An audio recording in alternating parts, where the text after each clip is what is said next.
Good afternoon, folks, and thanks for joining us. Welcome to the MMA Sucka Podcast. My name's Tim Wheaton, joined as always by Frazer Krohn. Frazer, what's going on today? The debate is over. Oh. The debate is over. And I'm kind of happy about it. Week in, week out, we talk about who's the GOAT, who's the pound for pound number one. We'll have nothing to talk about. This is the last ever MMA Sucka Podcast episode. There is no debate. Jon Jones has ended the MMA Sucka Podcast. Well, I thought you were going to do a twist and be like Alexa Grasso. She's the GOAT. She's the greatest of all time, no doubt. She's getting there. She's getting there. Actually, though. But yeah, we'll talk. I actually think it's relit the GOAT debate. I feel like in 2017, there was no debate. It was Georges St-Pierre. He went up in weight after a layoff. But now we're seeing Jon Jones going up in weight after a layoff. Now people are like, well, let's look at the original resumes. Let's look at their different opponents. Is Bisping better than Ciryl Gane? But, let's do a 285 rundown before we really get into the... we probably won't even talk about it because go on Twitter and do all that kind of stuff, or go on Reddit. It's fine. But let's get into it. UFC 285, Jon Bones Jones, after years and years away, one of the greatest light heavyweights in history. I mean, the only knock against him is the stuff outside the octagon involving run-ins with the law, performance-enhancing drugs, stuff like that. But inside the octagon, he is a flawless machine. He went up in weight. He beat Ciryl Gane, a top 3 heavyweight, in under 2 minutes, under 3 minutes, via submission, and he's now the heavyweight champion of the world. Frazer, what's your initial reaction? How do you feel about it? My initial reaction, it's almost a robbery. Ciryl Gane outlanded Jon Jones 6-5 on significant strikes. It is what it is. I'm hoping Cyryl's going to put in an appeal. What was the thing that Connor said? I'm like, from a fight perspective, Ciryl Gane won. That's right. 6 significant strikes to Jones's 5. Stats don't lie. That's right. No, this is why we always say, stats tell some of the story, but clearly not the whole story, because Jon Jones had a tougher time getting the toe tape off or the foot tape off. He had a tougher time. The commission gave Jon Jones a tougher time on Saturday night than Ciryl Gane did, with the greatest respect to Ciryl Gane. Was the toe tape, is that the ghost of Chael Sonnen right there? I think it was. Did Chael Sonnen, is Chael Sonnen the uncrowned light heavyweight champion and the GOAT? Absolutely. Anyway, go ahead. Sorry. Like I say, I think the commission gave Jon Jones a tougher... gave Jon Jones more to think about than Ciryl Gane, unfortunately. We knew Ciryl Gane had a hole in his game. We knew it was the wrestling. Was Jones gonna stand with an elite Thai boxer, or was he gonna take him down to the ground? I think after he got nutshotted within the first 10 seconds, I think that had shades of Matt Mitrione and Kiritanov. I was a little bit worried that would be the return of Jon Jones, nutshotted in the first 6 or 7 seconds. End of the fight, he can't go back. But no, I think, am I a little bit disappointed in Ciryl Gane? Yes, unfortunately I am, and that's no disrespect to Ciryl Gane, but this is a full-time job. You should treat it like a full-time job. If I have an element of my job that I'm not very good at, I work to improve on that, and Ciryl Gane clearly hasn't. We like we said last week on our preview show, that he doesn't train full time. He trains when he has a fight.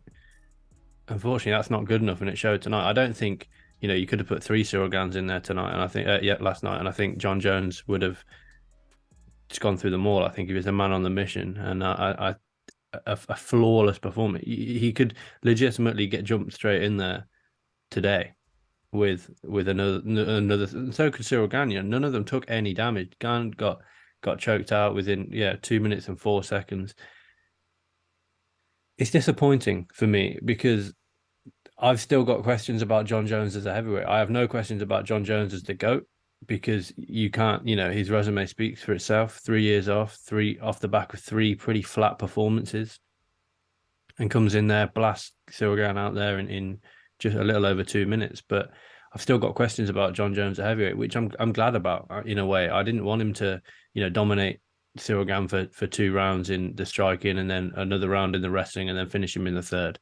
I don't mind that we've still got questions about Jon Jones, but for me, it's unquestionable that he is the greatest of all time, and he's skill for skill probably the greatest heavyweight, the greatest MMA fighter that we've ever seen. He doesn't seem to have a hole in his game at the moment. No, it's just like even when he was coming up in 2013, this is what we were talking about. Like this guy's the greatest of all time. We are witnessing history. It is tantamount to witnessing history when he fights, and this is like all of the platitudes and accomplishments that we use in sports. He's earned them. A lot of times in fight sport, we use very lame language to describe things for people who maybe don't deserve it. Like, how many people are a legend? We describe so many people. Jon Jones is a living legend, and it is witnessing history when he fights. I was a little bit let down that, yeah, this was only a 3-minute fight. Because, like you said, we didn't answer all the questions we had last week are still prevalent. Essentially, we know that Ciryl Gane will overcommit on strikes. And you know what? And one of the guys I follow, Coach Barry Robinson, he said this before the fight. He said Ciryl Gane does overcommit on punches. One punch is all it took. And Jon Jones was the better wrestler, was the better grappler. I mean, what else can you say? Good for him. This is one of the greatest fighters in history that we are witnessing. I think this is still one of the legends that we're going to be talking about for years to come. The Michael Jordan of MMA. This is what we have called him before, and I think he's really earned that title at this point.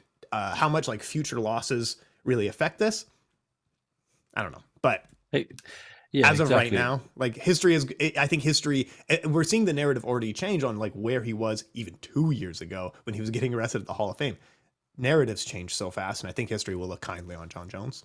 Yeah, for sure. I mean, you said it perfectly there. One punch is all it takes in heavyweight boxing, in heavyweight fighting, boxing or MMA, to either knock a guy out, a la Stipe Miocic and Francis Ngannou. But it also only takes one punch to overcommit on it and get taken down and choked out. Ciryl Gane has wipeout wrestling and wipeout ground game. Unfortunately, I know just because he's got, almost elite stand-up. He's got arguably the best stand-up, if not top 3 in that we've maybe even ever seen in the heavyweight division. Heavyweights don't move like Ciryl Gane. They don't move like Tom Aspinall. They move like, unfortunately, Derek Lewis. And that big power shot can only get you so far, as we've seen with Derek Lewis. But for Ciryl Gane, I think Tai Tuivasa is probably the worst possible fight that he could have had just before Jon Jones, after the Francis Ngannou. Because for Tai Tuivasa, how much wrestling did he really, really drill for Tai Tuivasa? He knows that Tai Tuivasa is not going to shoot. Tai Tuivasa is going to stand for as long as he can in the middle of the octagon. And if he catches you first, as he did with Ciryl, he's going to look to put you away. If you catch him first, he's soft around the midriff, you can work the body. I can't imagine Ciryl Gane had more than one wrestling practice a week when training for Tai Tuivasa. He should have had 10 practices a week at AKA, yes, at American Top Team, at a big gym like that. Even if he wants to stay in Europe, All Stars in Sweden, go and train with Hamzat Chimaev, who, yes, he's gonna, he's a big guy, but he's not a heavyweight. But put in the work. You got guys at All Stars, Alexander Gustafsson, who's been in there with Jon Jones. Again, he weighs as much as probably Jon Jones now, not naturally, but it's like I say, it's a slight disappointment for me. I think I can't remember if I tweeted it out of my own account or off the MMA Sucka account, but I've still got so many questions about Jon Jones because they weighed the same in there, 247, or I think Jones weighed 247 and a half or 248, and Gane came in at 247. Skill for skill, I think Jon Jones beats anybody in the heavyweight division if they weigh the same, because I just think he's better than anyone in the heavyweight division. Skill for skill, like I say. But I kind of wanted a Francis Ngannou who's in there 20 extra pounds than Jon Jones, who will be weighing 270, 275 on fight night. I want a Curtis Blades who is going to be stronger than Jon Jones, to see if it is quite literally a skill deficit that Jon Jones has on these guys, and that he can't, because Ciryl Gane was taken down by Jon Jones because they were a similar size. Obviously, Jon Jones was slightly stronger in that position, but let's say that Ciryl Gane had an extra 20 pounds on his frame. Let's say he naturally weighed 265. I think that is, Jones is going to have to work harder for the takedown. Ciryl Gane's going to find it easier to get back to his feet because he's going to have a 20-pound sort of advantage. For me, this was I know it sounds ridiculous, but this was a light heavyweight fight for Jon Jones, just fought at a higher weight because the guys were the exact same weight. That's the beauty of a heavyweight, is that you can weigh 207 pounds and be a heavyweight, or you can weigh 266 and be a heavyweight. Those two guys it's crazy to think can legally and pass the sort of tests to fight each other in a cage. And that's what I like about heavyweights is that, Sergey Pavlovich got paid this weekend for just stepping on the scale. Why not? If I'm ever offered a heavyweight title fight, a heavyweight battle fight, it's not like when Michael Chandler weighed in on Fight Island, he had to cut down to 155. Right. He had to put a legitimate camp in there to cut down from, he probably weighs 170, 175, and he had to cut down. Sergey Pavlovich is walking on the scales at 258 or whatever he did on Friday. Yeah. I do question how Jon Jones would do against a much larger guy, a Sergey Pavlovich, a Curtis Blades, a Francis Ngannou. This is what I wonder. But after Saturday night, I have almost no doubt that he would beat these guys. Like I say, skill for skill, I think he's the best heavyweight we've got. Even Stipe Miocic isn't a massive heavyweight. He's legitimately a heavyweight, and there's no chance of Stipe ever making light heavy. He's too big, he's too thick. But he's not a 265er. I'll just look at what he. I think he's 240. I think he's always about 240, and exactly. I think he was 240. Did he cut weight for the Ngannou fight? No, he put on. No, I think he cut weight for the Ngannou fight for some reason. He came in like 230. Yeah, he's not big. So yeah, he weighed 234 in his last fight against Ngannou. Yeah, 233 against DC when he went to decision. 230. Yeah. Okay. And 230 and a half. So he's gonna be smaller than Jon Jones again. Does that mean that he's going to be the faster? Well, Jon Jones has seen fast. Ciryl Gane, sorry, is arguably faster than Stipe, regardless of Stipe's weight. He's been in there with Anthony Smith, Thiago Santos. Both of these guys made middleweight. I know it was down at light heavyweight, but both of these guys made middleweight. They're going to be faster than Stipe Miocic. And yes, Jon Jones has got the extra sort of the weight on his frame. And I do wonder how well he's going to be able to maintain that weight on his frame because, I don't think he's a natural heavyweight. I think he's probably naturally 215, 220 kind of range. So he's going to have to keep on lifting weights and eating well to keep on that weight rather than, someone like a Curtis Blades, for example, who's a natural heavyweight who can just train and not really worry about his weight. With Jon Jones, I think he'll have to keep the weight on, which may affect him slightly. But like I say, I think the skill deficit between him and the rest of the division is so high. It's almost an irrelevant conversation. I think International Fight Week was discussed against Stipe. Yep, that'd be great. Yeah, I'm here for that. And then maybe face the Pavlovich versus Curtis Blades winner at either in November at MSG if Conor can't make it back, or if not the New Year's Day. I think we get. Depending on his fight with Stipe in July, which, let's be honest, that's the one that we're going to get. I think he fights 3 times this year, and I'm here for it. He's a massive ticket seller. He's great during fight week, great after the fight, and like I say, I think he could probably step in there today and fight. He took no damage. He didn't have to cut weight. A phenomenal performance by Jon Jones. I think, like I say, that just cement him as the GOAT. I don't have any questions anymore. Yeah. Now, you said a couple of really good things there that I want to touch on. The biggest loser coming out of this weekend might be the MMA Factory. You can see on Twitter, people are talking about like, what do they drill there? What are they training there? And just having people question it. I mean, we have said if you are drilling submission grappling or wrestling, you got to be in the US. It just is the best in the world. And that again proved what our conclusion is. I won't add too much on there, but yeah, in terms of weights, before we've talked about this too, the best heavyweights in history, 230, 240, Muhammad Ali, Mike Tyson, 230, 240, Stipe, Fedor, Cain Velasquez, 230, 240. That is just like the right weight where you have strength and speed. Everything after that is a drop off on speed in favor of strength, and that's okay. Everything below that, you get more speed, in exchange for power. But I think that 230, 240 is just perfect. So Jon coming in at almost 250, a beefy boy, right? He's a big lad. But yeah, no, I completely agree with you. And I do think out of the 3 though, Francis Ngannou, Stipe Miocic, Ciryl Gane, Ciryl was the best style to lose, right? Oh, without a doubt. I wouldn't say it was a setup fight for Jon Jones. No, it wasn't.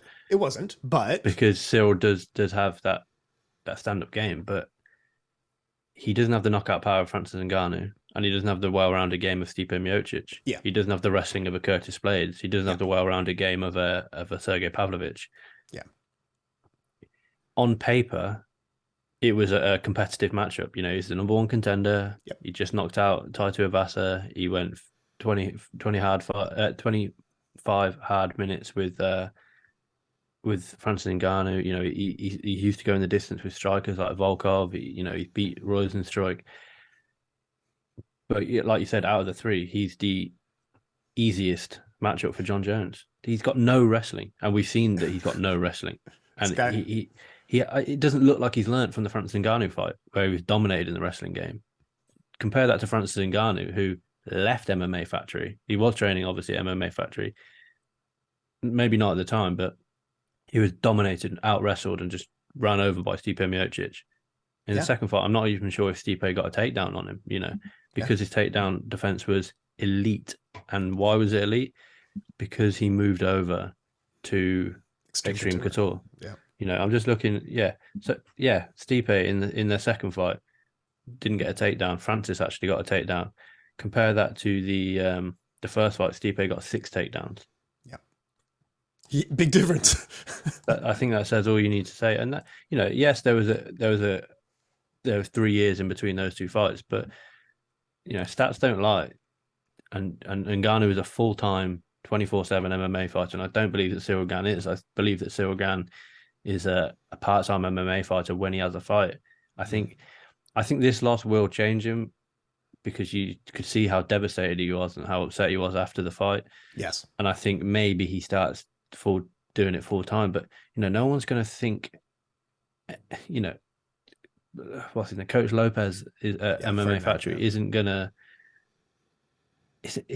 I can't see that he's going to be particularly pissed off with you wanting to go and learn wrestling. I think Lopez has got to sort of hold his hands up and say, look, it's evident that if he's a really good coach, it's evident that you cannot get the correct wrestling or the sufficient degree of wrestling at heavyweight. Yeah. Because, Melissa Dixon, who we spoke to a couple of weeks ago, I'm going to look to get an interview with her before, she headlines Eras next month. But, I know that she's gone over to train at MMA Factory in Paris. She's gone over to All Stars to train 2 weeks ago, within the past month. It's slightly easier for her because, there's obviously a lot of female bodies that are over there at 135, at 145, maybe even at 155 for her to train with. With Ciryl Gane, we don't, you look at European heavyweights, you've got Tom Aspinall, you've got Ciryl Gane, you've got Ilir Latifi, who's in and out of retirement. And then you've got the kind of Russian heavyweights of you've got Volkov and alike, and maybe Romanov who trains who fights this weekend, but there's not an awful lot of high level, and it's different. You can't just go over to like an Armenia and train wrestling. You have to train wrestling for MMA, because we saw Ciryl Gane just give his neck whilst trying to get up, because he sort of just tried to get up on all fours, give his neck to Jones, and Jones is just, if you give Jones a neck, ask Lyoto Machida, he takes it.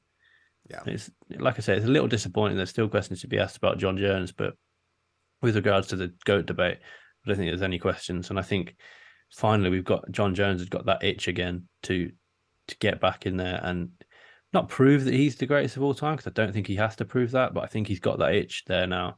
We saw it in the Anthony Smith fight, we saw it in the Thiago Santos fight, and we saw it in the Dominic Reyes fight. There was, he's always spoke about there being no fear there.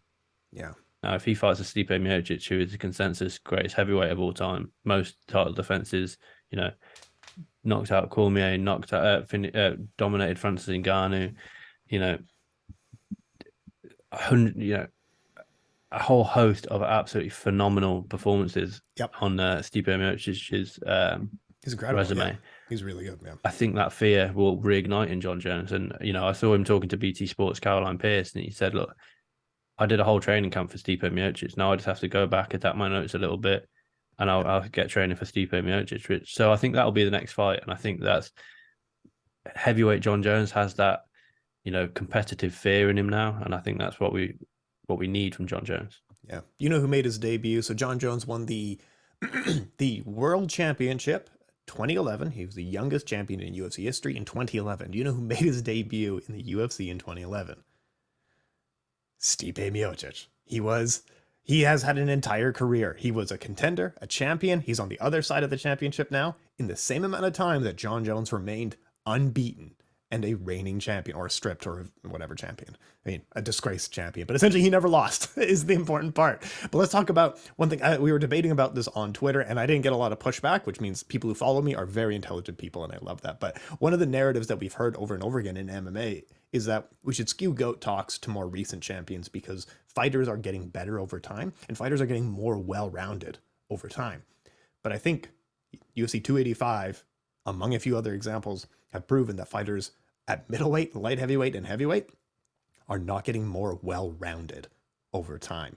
So I'm gonna make an argument that fighters have A games and B games. And when we talk about one-dimensional fighters, we're talking about their A games. Guys like Boss Rutan, Crow Cop, Ciryl Gane. These have really good A games.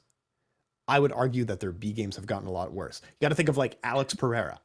He's clearly a one-dimensional striker against another one-dimensional striker in Anderson Silva. Who's the better submission grappler out of those two? Who's a better submission grappler? Even Boss Rutan versus Ciryl Gane in submission grappling. I might pick Boss Rutan. You know what I mean? I think the narrative that fighters are getting more well-rounded over time is false in those higher weight classes. Now, the lower weight classes, yeah, they're fucking incredible. Oh my God, bantamweight, featherweight, and lightweight are the best things that has ever happened in the history of this sport. But at heavyweight, like, the Tai Tuivasa and Ciryl Gane, Derek Lewis, these guys are top 5 ranked, even today. You know what I mean? Like, stop me when I'm wrong here, but I think fighters are not more well-rounded than they were. I will say that they probably have more depth on their A game. I think that's very clear. But their B games, they're not more well-rounded here. Stop me when I'm wrong here. No, for sure. I can't stop you because I don't think you're wrong at all. You know, yeah. Like you say, you almost have to compare it case by case. You look at welterweight, and I think, you know, Leon Edwards, first person to take down Kamaru Usman, but has holes in his takedown defense game against Kamaru Usman. Usman adapted his striking massively and has sort of almost turned into a striker who was once a boring wrestler. You know, you look at Islam Makhachev, has got a well-rounded game. He does, yeah. You know, he's good. He's got a well-rounded game. And his A game's amazing too. His A game's phenomenal. Yeah, exactly. Yeah. And you know, you have got well-rounded guys and girls in the UFC and in, you know, Bellator and the PFL and whatnot. But I completely agree. You know, Jon Jones is probably as well-rounded a competitor as we've seen, but he's coming up against a one-dimensional Ciryl Gane. He's coming up against exactly, you know, and you know, Francis Ngannou, he added that extra string to his bow to have takedown defense. And yes, he took Stipe Miocic down in his last fight, but Francis Ngannou is a striker. You know, Bo Nickel is a wrestler. We saw him throw that kick and slip because he threw it with such power and was off balance. You know, I don't think we'll have time because there's so much to talk about, but I know to talk about the middleweight fight between Derek Brunson and Dricus du Plessis.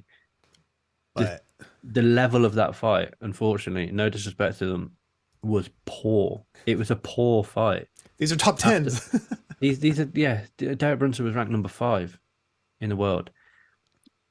No disrespect to Derek Brunson, but how is he gassing out that badly? In his corner threw in the towel because they'd seen enough of him getting beaten up because he was too tired.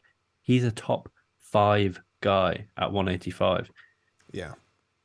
You know, you're just not seeing. I think, arguably, you know, skill for skill, the guys are better these days because the game is evolving. Mm-hmm.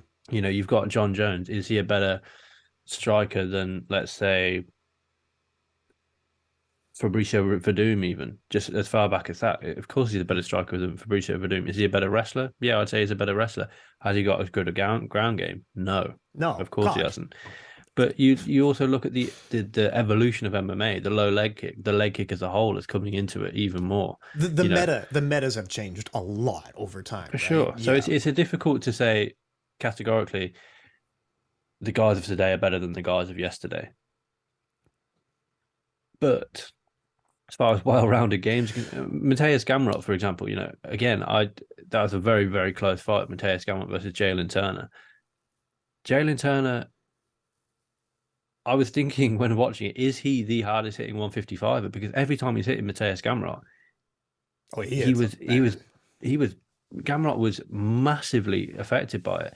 And that was a striker versus grappler. Gamrot could not hang with Jalen Turner on the feet and had to shoot in on Jalen Turner. Jalen Turner couldn't handle the takedowns of Gamrot and was stinging him on the feet. That they're not, with the greatest respect, they're not well-rounded mixed martial artists. They're phenomenal at what they do. Mateus Gamrot is a phenomenal wrestler. Jalen Turner, like I said, visually looked like one of the hardest hitting 155ers that we in the division at the moment. Yeah, he's good. You know, but they're not well-rounded guys. And then you compare that to a Shavkat Rakhmonov, who's completely well-rounded. You know, we're going to talk about his entire performance later on, but so good. It's a difficult debate. But I think you know that for me, the sort of well-rounded nature of Jon Jones's game, he is the GOAT. I can't see an argument for anyone else. You know, people talk about Khabib. Jon Jones had 15 title fights in the UFC. Khabib's had 13 total fights. Yes. Come on. I know. Numbers don't. I know we said stats lie, but numbers don't lie like that. Come on. Jon Jones, like, he beat the old generation when he won the title. He beat that current generation. He beat the next generation. He struggled with one generation, and now he's back. Like, he beat the generations. And I'll use a very exact example of what you're talking about with metas changing. Of like 23 years ago now, Igor Vovchanchyn, one-dimensional striker from the Ukraine, versus Mark Coleman, a one-dimensional wrestler from the US. He was an Olympic qualifier, I believe, and they fought in the 2000 heavyweight Grand Prix. And it was a wrestler versus a striker, one-dimensional people. This was 23 years ago. Wall walking hadn't even been thought of yet. You know what? These like metas really changed. Wall walking wasn't thought of for like a few more years, like almost 2003, 2004. Doing things like wrist rides and these other kind of things weren't quite there. So, and it was also in a ring. So to say like Ciryl Gane has all that extra knowledge, he has 23 years more knowledge than Igor Vovchanchyn did, and he did worse. He did worse than Igor Vovchanchyn did against Mark Coleman. That's almost an indictment on now of like, yeah, you have all these benefits. How are you not using them? How are you not using all the benefits? Steroids be damned. I know. I get it. That's the counterpoint to everything I'm saying. Fighters maybe have been better 20 years ago because of steroids. Yeah. Yeah, you're right. Yeah, I mean, probably. you can't put steroids on your knowledge, though. I guess you know you can't take you can take Alpha Brain or whatever Joe Rogan goes on about, but I don't think that you can kind of, the knowledge is there that Ciryl Gane had poor takedown defense. Do something about it. Yeah. Straight up do something about it. Daniel Cormier made the Olympic team in wrestling, knew that he had a hole in his stand-up game, went to American Kickboxing Academy. I know it's a slight maybe... it's a misnomer, if anything. Yeah. But he turned into he knocked out Stipe Miocic. Yes, it was from the clinch, so he's using his wrestling game, but he knocked out Stipe Miocic with an uppercut. He was happy to stand and bang with a lot of guys and then use his wrestling to sort of fall back on, as it were. Same with Islam Makhachev at the moment. Yep. He knows that he's got the best wrestling in the division by a long shot. Yep. So he's now improving his hands, improving his kicks. Move with the times. You can't be stuck as... We often talk about, it's a striker versus grappler. Yep. But we have an underlying understanding. Yes, it's striker versus grappler. But this weekend we've got Petr Yan and Merab Dvalishvili. That to me is a striker versus grappler. Striker versus grappler, yeah. But Petr Yan can wrestle and wrestle really well. And Merab Dvalishvili has enough striking to, I'd say, keep himself out of danger, but he takes a lot of damage. But he has enough striking to get him into his game. Yes, it's a striker versus grappler, but it's not that one guy cannot strike and one guy cannot grapple. It's that one guy. This is the point we're trying to make. It's games are more well-rounded now, but only in the lightweight division. Yes, in like you say, in the heavyweight division, we've got quite one-dimensional fighters, not named Jon Jones or Tom Aspinall, in my opinion. How would have a Jamal Hill done in 2012, like against a very good like Rashads and Rampages? Exactly. Probably not great. Glover, I think Jon Jones. Glover, how would he do against Jon Jones these days? Not good. Not good. I mean, Glover was the example of like a guy who was fringe top 5 during Jon Jones era, and then he was champion for a bit. Jiry's a tough one. He probably would have done well in almost any era. I think he actually would have done great in any era. But he's not an MMA fighter though, is he, Jiří Procházka? He's just a madman who happens to fight in a cage with gloves. Man, him and Vanderlei throwing down in Pride. Anyway, let me get this read off and then we'll do a quick reconnect here. But talking about Alpha Brain, you know what Ciryl Gane really needs? And you know Alex Grasso was doing it. We'd like to give a shout out to our sponsor, Athletic Greens. Their signature AG1 is perfect for daily nutrients and gut health support. AG1 solves two of the most important health needs, the nutrients your body needs each day and the foundation of long-term gut health. Together, they fuel a whole body health, impacting everything from sleep, digestion, energy, mood, immunity, and health of your hair, skin, and nails. And let's get to the good one. Now, if you want to push back against saying fighters are getting better over time, especially in the lighter weight classes, look no further than Alexa Grasso. What a phenomenal performance. This is the thing. This is the X factor that we described last time out. And it wasn't Valentina Shevchenko's age. It was Alexa Grasso's improvements in between fights. Her fast left hand, her fast punching combinations, her ability to move her feet and land strikes, absolutely phenomenal. Also spotting openings, phenomenal. Her ability to get taken down and work her way back up, get taken down and still scramble, get taken down, counter submissions. And also she was quite often avoiding takedowns altogether. What an absolute master. I mean, she lost a couple of rounds here and there, but still, given the context, this was a masterclass performance from Alexa Grasso. Give her all of her praise. Frazer, what did you see? What did you make of it? I think we need to give her all of her praise, because I'm not afraid to admit that on last week's show, I didn't see a route to victory. We said the feet, Valentina Shevchenko's better. On the ground, Valentina Shevchenko's better. Valentina Shevchenko is a horrible person as soon as she steps over that gap into the octagon, because it's just everything that she puts. Leg kick, spiteful, punches, spiteful, spinning back fist, horrible. She goes in there to try and hurt her opponents, which I know it sounds ridiculous when we're talking about cage fighting, but you know, a lot of people go in there to point fight. She goes in there with every strike, even jabs, she's looking to snap the head back of her opponent. And I didn't see how Alexa Grasso gets this one done. I will say, on Verdict MMA, I picked Alexa Grasso by third round submission. No way. Put all my points on it, finished in the top 10% of the guys on Verdict. But awesome. Did I truly believe in that? No. Would I have put money on it? Definitely not. But I did feel all week that Alexa Grasso just kind of wasn't playing the games of Shevchenko. Shevchenko kind of saying, you know, she's not. Did Shevchenko lose this one before the fight started? I'm not so sure, because it didn't appear to me that she was taking Alexa Grasso that seriously as a contender, you know. And then as soon as she was rocked in that first round, she was thinking, shit, you know, that 1-2. His lightning. Yeah, it was. Maybe something that you learn on your first day of boxing, just a 1-2-3, you know, a jab, a straight, followed by the left hook. And she cracked Valentina Shevchenko with it. And then she threw it again. And then she went for the takedown at the end of the round, just to put that thing in Shevchenko's mind of, oh shit, okay, maybe, you know, she's good on the feet. She's always, you know, we knew she was good on the feet. The first round was extremely close. I scored it for Alexa Grasso. Damage, you know, the damage was done by Alexa Grasso. Definitely. And you could see that it affected Shevchenko, because quite early on into that second round, you know, she was slightly more hesitant to just go in there with strikes, and she took her down. And then she got back to her feet and she had to take her down again. And I thought we maybe get a performance like a Liz Carmouche, where she was just, you know, would just see it out. But unlike Liz Carmouche, Alexa Grasso didn't accept being on the ground. You know, and that third round started and she cracked her again. She didn't accept being on the ground again. She was taken down again. She didn't accept, you know, there's that non-acceptance of being on the ground. And then the fourth round starts, and, you know, Alexa Grasso was just doing things that you wouldn't expect someone to be able to do to Valentina Shevchenko, based on what we've seen Shevchenko do before. You know, She was throwing in the first round. She was throwing. Get the stats up. She was throwing a lot of leg kicks. Yeah, landed 9 leg kicks in that first round. We don't see that against Valentina, because people are scared about being taken down. Mm-hmm. And then in that fourth round, she dummied the leg kick. Valentina sort of reached down to try and catch the leg, and because it was a fake, the leg wasn't there. She got cracked with the left hook. And, you know, Alexa Grasso then, you know, remember the finish is, everyone's saying, well, she shouldn't have gone for a spinning back kick. But where were they in the octagon when she went for the spinning back kick? Shevchenko was almost pressed up against the cage. Crazy decision to go for that spinning back kick when you're so close to the cage. You've got no room to. There's no room there. It was, you know, cage wall, Shevchenko and Grasso.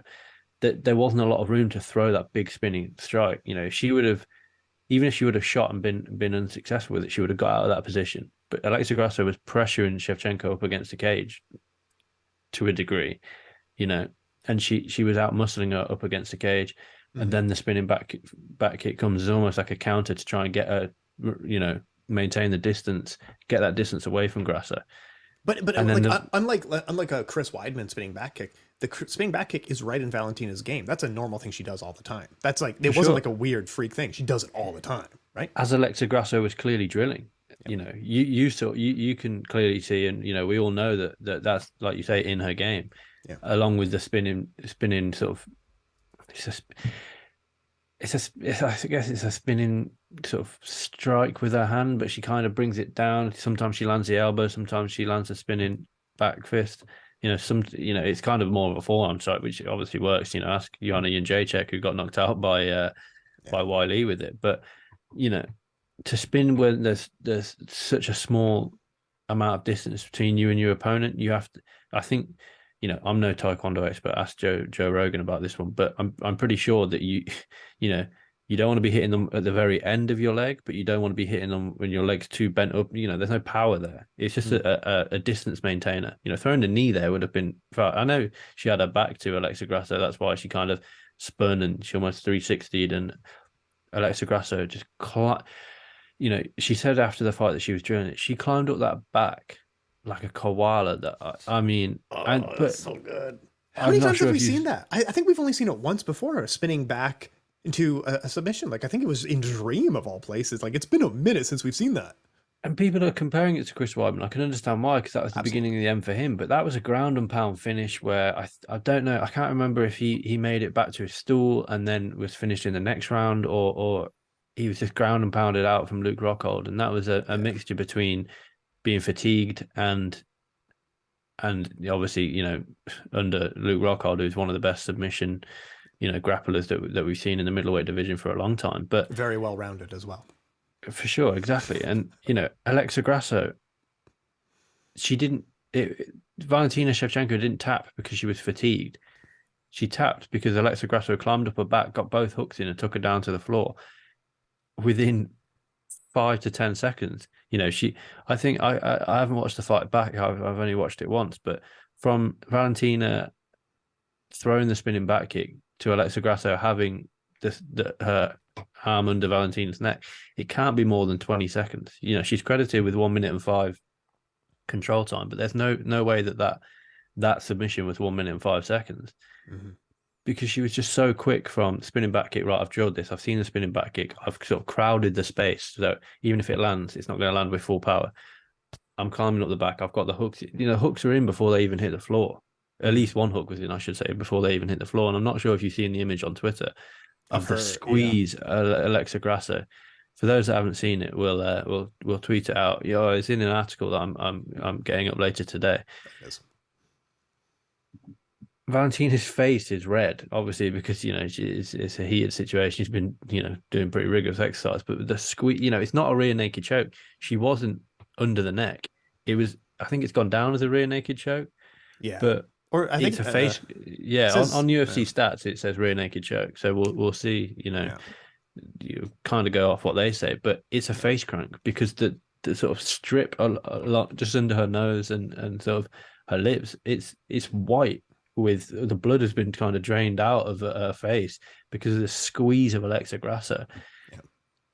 And Mexico's got another UFC champion, 2 undisputed champions, 1 interim champion, and Irene Aldana competing in a few weeks' time to probably get the number 1 contender spot. Get the UFC to Mexico because it deserves it.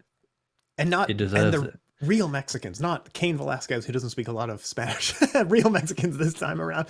But this absolutely incredible. Her leaps and bounds and improvements in between fights. She was on her best game all night long. Just surreal, her improvements. And this is what it looks like when greats are quite often beaten in MMA. We always imagine that who is going to beat Anderson Silva? It's going to be a guy who can counter his game perfectly, a wrestler submission. Who's going to counter Jon Jones, some guy who can counter his game on stand-up. No, it's someone who's just better. All around better. Alexa Grasso outstruck a multi-time UFC champion who was also a multi-time Muay Thai champion. She beat her on the feet. She was a better mixed martial artist in that fight. Like, that's what it looked like. It wasn't someone who hard countered her game or had the strength advantage or anything like that. She beat her in every facet, in every area. Valentina could not get anything going, could not get any meaningful offense going. Alexa Grasso, absolutely one of the best performances in MMA history, beating an all-time great, absolute jewel in the crown of Mexico here, and just love to see it. It's just phenomenal. Just on your point there, this is kind of alluding to the article that I'm going to try. It will either be today or tomorrow that it's getting up. Will Valentina get an immediate rematch? Sort of side note, does she deserve an immediate rematch? I don't know. I'm sick of these immediate rematches happening in MMA for anyone that loses their title. I know. Figueiredo and Moreno had 14 fights because they were just passing the belt between them. Petr Yan got an immediate rematch. Max Holloway got an immediate rematch. Charles didn't get an immediate rematch, and the divisions moved on. Kamaru Usman, immediate rematch. Israel Adesanya, immediate rematch. Glover Teixeira, immediate rematch. Heavyweight's different because the champion left, but Amanda Nunes, immediate rematch. Yeah. It's Weili Zhang. Carla Esparza's not getting immediate rematch, but Zhang got an immediate rematch against Rose Namajunas. Amanda Nunes, immediate rematch against Juliana Pena. I know. It's boring now. In my opinion, I don't think Valentina Shevchenko should get an immediate rematch. Flyweight's real good. There's because there's so many contenders. Why are we stalling the division for another 6 months by giving Valentina another shot? And then maybe she wins against Alexa Grasso in the rematch. Then they have to make a trilogy fight. Why are we doing that? Manon Fiorot, more than deserving of a title shot. Talia Santos, I think, was hard done by to not get a title shot. I agree. Erin Blanchfield, who's a terrible matchup stylistically for Alexa Grasso. It's a good division. Tatiana Suarez, I know she's now ranked at strawweight, but she's thinking, well, I've got to win over the flyweight champion, who still hasn't looked great defending takedowns. Maybe I'll keep this extra 10 pounds on my frame. Macy Barber, for some reason, called for a rematch. Shelf yourself, Macy. Get some wins first. But and Valentina Shevchenko. In my article, I'm comparing Shevchenko to the likes of Amanda Nunes. Amanda Nunes was on a tear, and the fight before she lost the belt was the Megan Anderson fight. She ran through her. She retired Megan Anderson. Kamaru Usman was on a 19 fight. Kamaru Usman was on a crazy win streak. Yes. And had just gone 5 hard rounds with Colby Covington and won the fight unanimously. Israel Adesanya tore through. He was on a 19 fight win streak at middleweight. Tore through all the contenders. Was tearing through contenders. Jared Cannonier was his most recent fight before he lost to Pereira. 5-round domination. I don't think Jared Cannonier won a minute of that fight. And he cleared the division. Like, out of the top 10, he had beaten like 8 of them or something like insane. Exactly. Like that. And at least with that, there's a narrative between Pereira and Adesanya, which is arguably, and with Leon Edwards and Kamaru Usman, there's a narrative there because there's a trilogy fight. It's a trilogy now. And he was completely losing that fight. He'd won the first round, he lost 2, 3, 4, was losing 5. He quite literally pulls it out of the fire, as the quote goes. This time we're at sea level, though. Sea level Leon. Oh, Leon's winning that fight, pound for pound. 100%. Come on. But let's go. We can't look ahead to 286 too soon because we've only got an hour for this show. This show had enough, and we could just talk about Leon Edwards for an hour. But luckily, just quickly on 286, thank God that fight card is weak, so we can just talk predominantly about Leon Edwards, then about Justin Gaethje and Fiziev. I mean, I don't know if you noticed on the UFC broadcast, but they've still got Gunnar Nelson. They put the 286 card up. They still had Gunnar Nelson versus Daniel Rodriguez. That fight isn't happening anymore. That's Gunnar Nelson versus Brian Barberena. So why that? They don't care about London, clearly, but it is what it is. Back to the flyweight division. There are Manon Fiorot, never fought for the title, deserves a title shot. Yes. Erin Blanchfield, never fought for the title, more than deserving of a title shot. Yes. Talia Santos, extremely close split decision against Valentina Shevchenko. Arguably deserved an immediate rematch. Alexa Grasso, the new champion. You've got people coming up. Casey O'Neill, if she gets a really good win against Jennifer Maia in 2 weeks' time at UFC London, she gets maybe 1 or 2 more fights. she should be the next contender, perhaps. Mhm. Miranda Maverick, ranked number 15, couple more wins, she'll be in the title picture. I don't think we should be giving immediate rematch because, like we said, women's flyweight, one of the most competitive divisions. I've just named off at least 2 women that deserve a title shot, Manon Fiorot and Erin Blanchfield. And Blanchfield called for it on Instagram, International Fight Week ? Let's do it. Make that fight. Yeah. Make that fight. No disrespect to Valentina. I think she's, she's pound for pound number 2 in the women. Yeah, she's pound for pound number 2 in the women's division. But let's be honest here. Her previous performance before this loss wasn't impressive. This performance wasn't totally impressive. I don't think that she deserves an immediate rematch. Will they give her an immediate rematch? Of course they will, because it's the UFC. It's an easy fight to make, but it's disappointing because I completely disagree with the fighter X deserves an immediate rematch after losing their title. I agree. Yeah. It's boring. I've just named almost everyone apart from in the lightweight division has got an immediate rematch after losing their belt. But for a fact, Alexander Volkanovski versus Yair Rodriguez. If Volkanovski loses, he's getting an immediate rematch. Because it's a thin. Well, there's not many people there. Is the thing, right? Featherweight's been beaten by him. He's beaten the top. and this is what we're saying. If you look down the featherweight division, just taking that as an example, the next fight for Volkanovski will be Rodriguez, but he's beaten Max Holloway, ranked number 2. He's beaten Brian Ortega, ranked number 3. Then you've got an Arnold Allen. Josh Emmett just lost to the number 1 contender. Chan Sung Young, beaten. He's cleared out the division, which is. It's fine to give an immediate rematch when you've cleared out the division, a la Adesanya. Valentina Shevchenko is yet to clear out the division. She hasn't beaten number 1. She's barely beat number 2. She hasn't beaten number 3. And then, she beat number 4, beat number 5, didn't beat number 6. She lost to number 6. She beat number 7. She hasn't faced any of these, number 11, Casey O'Neill, who I'm very high on. Number 10, Andrea Lee, hasn't beaten her. Macy Barber hasn't beaten her. Tracy, and then you compare that to Adesanya. Adesanya's beat Rob Whittaker, number 2, Jared Cannonier, Marvin Vettori, Derek Brunson, Paulo Costa. He's beaten the division. He's cleared it, and then you're not giving Sean Strickland a shot. You're not giving Roman Dolodzi a shot. You're not giving Jack Manson a shot because these guys aren't ready yet. They suck. Even at welterweight, I'm not convinced that the rematch was the way to go because Leon Edwards is a champion now. Agreed. But never faced Colby Covington, never faced Hamzat, never faced Bilal, never faced Gilbert Burns. Yep. Never faced Stephen never faced Stephen Thompson. And now my boy Shavkat's there. Shavkat. So I think on the debate of did the division catch up to Valentina or is it age? It might be a little bit of age, but I think really the answer is that the division has caught up to her. Is it the division or is it just Alexa Grasso? She looks so good on that night. I think Alexa Grasso could have been in there with, I say any flyweight of the year in UFC history. Valentina is the only flyweight in UFC history, but she could have been in there with any version of Valentina, I think, on Saturday night, and she would have won. Phenomenal performance. You hit the nail on the head there. People who want to come out here and say age, what would that have looked like in Valentina's prime? It would have looked the same. It would have been the same result. I mean, you talk about age. Jon Jones had just had 3 years off fighting in a division up.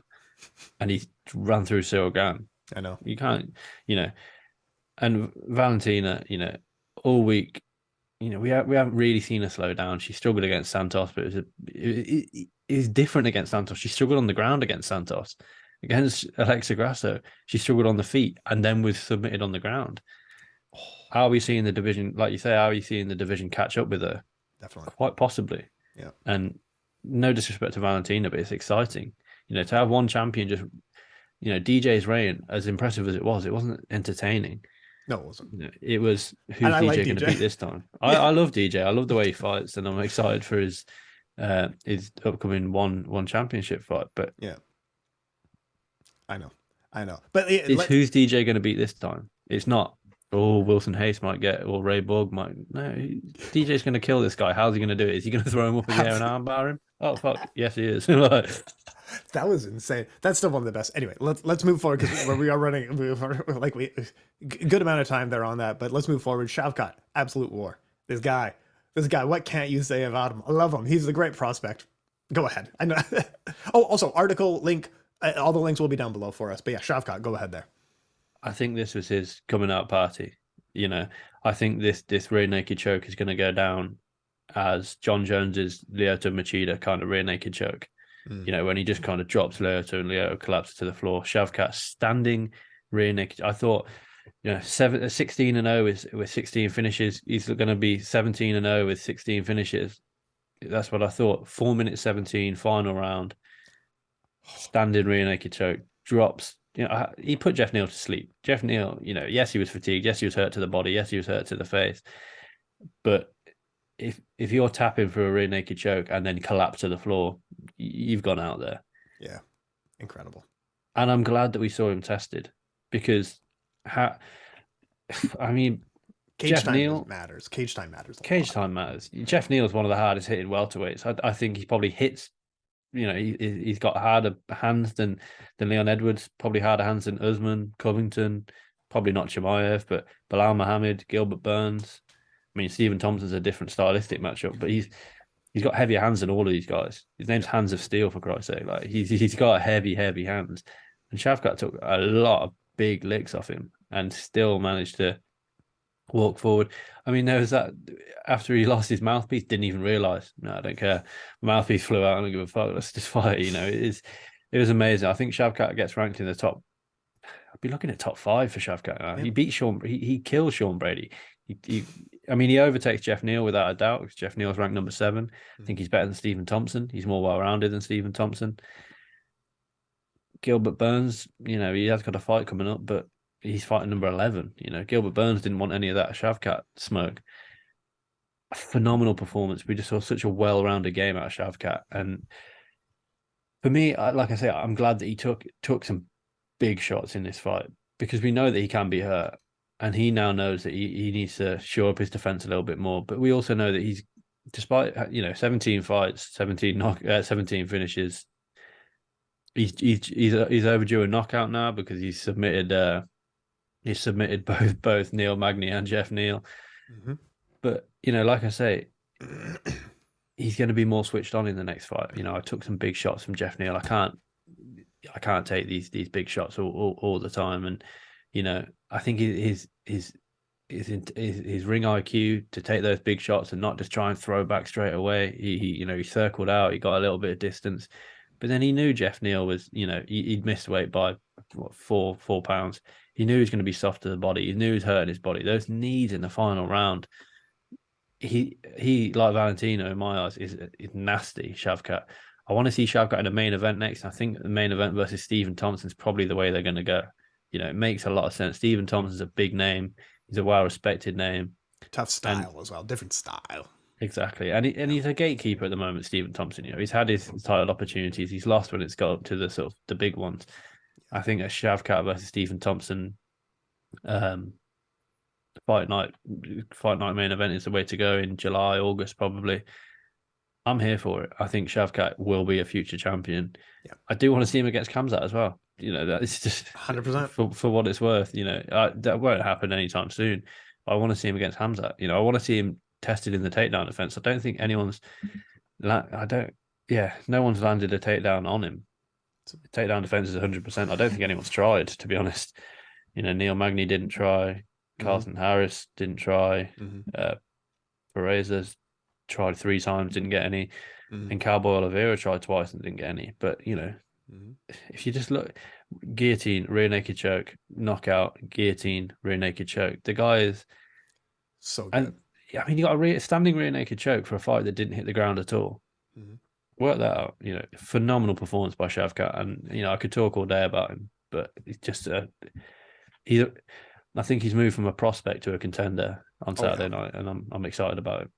Kozan, just incredible. Let's move forward a little bit. Mateusz Gamrot versus Jalen Turner, we did cover already. Bo Nickel versus Jamie Pickett. You know what? I think the bigger question that we have is the UFC right place to nurture a prospect? You know what I mean? I mean, I actually did spot the low blow straight away. Oh, okay, yeah. We'll talk about that, yeah. It is what it is. Sure. But like you say, is the UFC the right place to nurture Bo Nickel? I don't know. Because who do you give him next? You know, because the UFC model is like rising towards a championship, and I think if you want to actually like someone who's 3-0 like this, I think they're better suited for CFFC for 10 fights or LFA for 10 fights, and then the UFC, and then they can start rising. Because we're gonna want to see him moving against better competition, and that for a prospect sure. that might not be the right attitude because you want cage time for them. Yeah, exactly. He's had what did we learn about Bo Nickel this weekend? Nothing at all. Nothing. We learned that he needs to maybe work on his stand up because he threw that kick and fell over. Well, yeah, just looking, he's ranked number 47 on Tapology at the moment. People are already calling for him to get a top 10 ranked guy. So let's just pump the brakes a bit. He's a great prospect, amazing prospect though. But I don't know who you put him in against.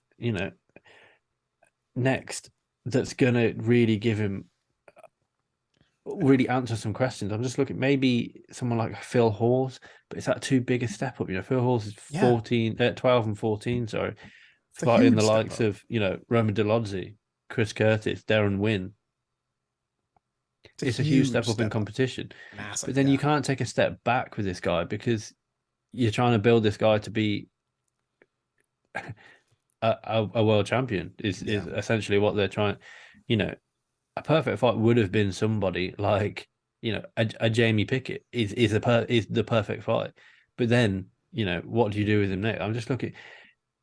There's no one. I mean, do they give him? They're gonna have to hire someone who's going to be like 0-3 or something like that's the right level of competition that they should be looking at for him. For sure, he's realistically he's a Ultimate Fighter prospect. Without no disrespect, that means no disrespect because he's clearly above that. But that's what he is, because he, that's the kind of level that he's at. Because we don't know anything about his striking. Phenomenal performance. He didn't get touched in that fight, which how can you complain about that? But at the same time, is he going to get to a point and then be exposed in the striking game if someone defends his takedown? I mean, Jamie Pickett, I thought did quite well defending his original takedown before he was quote unquote low blowed. Bo Nickel, according to this, he landed 1 of 4 takedowns.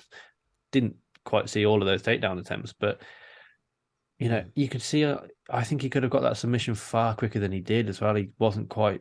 To me, I know Jamie Pickett trapped the leg, but to me, it was like he wasn't quite sure that he had to, completely drop his chest to the mat to really get the angle. So, he's 27, he's still learning, but it's a difficult one for Bo Nickel because, like you say, what do you do with him next? Like, who's next for Bo Nickel? Yeah, the UFC, I'm not sure is the right place for prospects like him. You usually want to be established, like a Shavkat and Habib and these people. You already have like 10 fights and you're clearly quite a hot prospect, and then you enter the UFC because your skills are good. But yeah, just a few minutes left here. What else do you see on the card before we do a quick word on the upcoming one? Not an awful lot, to be honest. The main card was phenomenal. Great. Ian Gary, I mean, what did we learn about Ian Gary? Got dropped by Song Kanan in, I think it's the first round. Didn't learn a ton. Learn a ton, but we didn't. I didn't think that was the kind of opponent to teach Ian, sort of, to learn anything about Ian Gary. Again, with Ian Gary, who do you go with next? Because he came over as I think a 10-0 prospect. No, I think an 8-0 prospect. He came over to the UFC. It's the right level, yeah. And we've seen him, bring his baby, and we've seen him with Conor backstage saying, I think a really good fight for him, just looking down the rankings now on Tapology, would be like a Phil Rowe. Sure. He's got 3 knockouts in his last 3 fights. There's something there at least coming back at Ian Gary because yes, he's young, 25 years old, 11-0.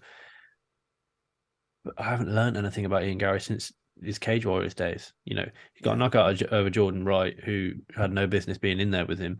He's then gone to decision twice, and now he's got a knockout over Song Kanan, who, again, he's coming off a knockout. He's not at the level that Ian Gary should be competing against. But, it is what it is. They're obviously building Ian Gary slow because of his age, and because, they're maybe hoping that he can be the next Irish guy, behind Conor. But I wouldn't be surprised to see him. He called to be on the Miami card. I can't see that happening, but I wouldn't be surprised to see him sit out and maybe come on that card that Conor will be headlining, later on in the year against Michael Chandler. Oh, probably. I think that's actually a good shout. But yeah, good stuff. Tabitha Ritchie was the shout out I want to give. Great armbar. Just love an armbar. Oh my god, unreal. Okay, let's move forward. Look at the Petr Yan versus Merab Dvalishvili. Oh my god, bantamweight. Just any of these names in the top 10 drawn out of a hat are amazing matchups. What do you think? What do you make of it? It makes sense. I'm happy that this is what we're talking about. Is that these are two contenders that make sense to fight each other. The Petr Yan versus Sean O'Malley fight for me never made sense, and it was a phenomenal fight. It was amazing. But now you look, the champion seemingly fighting the champion that retired with the belt. I'm not mad about that.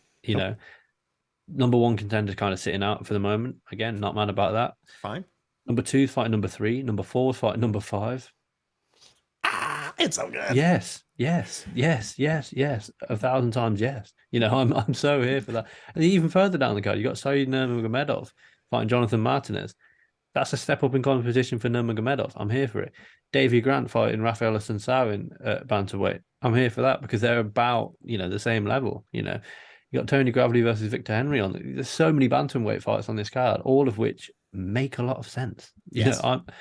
I'm here for number 2 fights number 3, number 3 fights number 4. Number 4 fights number 5, number 6 fights number 7. We're here for that. That's kind of what's happening in the bantamweight division at the moment. And it's not exactly what's happening, comparing it to welterweight. Number 5 is fighting number 11. I know. Because it's a money fight. I don't really care about that, to be honest. I mean, bantamweight, this is why it's the best division. Champion fighting the champion that's retired, semi-retired. Number 1 sitting out. 2 versus 3, 4 versus 5. The winner of 2 versus 3 probably fights the winner of 4 versus 5 due to, just the champion being teammates with number 3. These things happen. Sean O'Malley sat there still. I'd watch Sean O'Malley versus Petr Yan if Petr Yan wins this one again. I think he's recovering. He took some big hits. I think he needs some time. I think he knows that he needs some time to recover. I mean, exactly. And I'm here for it. They wanted to build Sean O'Malley slowly, and now they've pushed him right into the limelight with that win over Petr Yan. Yeah. I'm enjoying the bantamweight division. I'm looking forward to this fight. This is stars make fights. Merab can go for the full 25 minutes. Can Petr Yan's boxing really get to Merab? I think Petr Yan's going to come back angry, and whether that is good against someone who's going to look to just take you down, I'm not so sure. Whether he overswings, I'm not sure, but it's exciting. It's very exciting. God, the bantamweight division is the greatest thing to ever happen to this sport in history. Like, it's just the feeling of people actually being paired up, actively fighting against one another, meaningful fights, and just the depth of skill in everyone in the entire top 15. It is phenomenal. It is unreal. Sure. It is a good time to be a WEC champ or WEC fan, actually. Just those weight classes are good. Forget the rest. And speaking of the rest of the card, you have Alexander Volkov and Alexander Romanov. Not bad. Nikita Krylov and Ryan Spann will do. Yeah, I didn't realize that these guys were fighting again. I'm not. I'm happy about that for Ryan Spann especially. I was obviously very upset when that fight fell out. Was it last week or the week before last? I can't keep track. I don't know. Yeah. I think it was last week, wasn't it? Speaking of bantamweight, Saeed Nurmagomedov is on it. Like that's the weight class to watch. Forget these catch weights at 205 and heavyweight. Like the bantamweight and lightweight division is where it's at, right? Yeah, for sure. And even the women's flyweight division, Ariana Lipski versus JJ Arderich. Lipski hasn't quite crossed over how we thought she might. But it's like we said with Mandy Baum. Obviously, she beat Mandy Baum, but like we said with Mandy Baum, it's now or never for Ariane Lipski. She came over with hella amounts of hype, and she's I'm just looking 3-5 and all of her losses have been Joanne Calderwood, Molly McCann, Antonia Shevchenko, Montella De La Rocha, and Priscilla Cachoeira last time out. It's time to go for Ariane Lipski. She needs to put her foot down and get this done. Yep, absolutely. One last shout before we get out of here. Glory 84 is this weekend. It's a champion for champion. We have featherweight champion Petch going up in weight to fight the lightweight champion Tijani Bestadi. I'll be in Rotterdam. If anyone has any questions or needs anything, let me know. I'll be there live. Frazer, your article links will be down below, but talk us on out of here. What else you got going on? Yeah, I've got an interview with Impa Kasanganai, who's fighting in PFL this weekend. That's coming out. I recorded that a few weeks ago. It's a good one. diamond bloke, really, really nice guy. And we got Bellator this weekend, but it's, Usman Nurmagomedov's going to beat Benson Henderson because yes, that's what's going to happen. I'm telling you now. And MVP returns. That's great. Love him for a viral knockout. Tune in. Thanks so much for your Frazer. We'll talk to you next week. Thank you.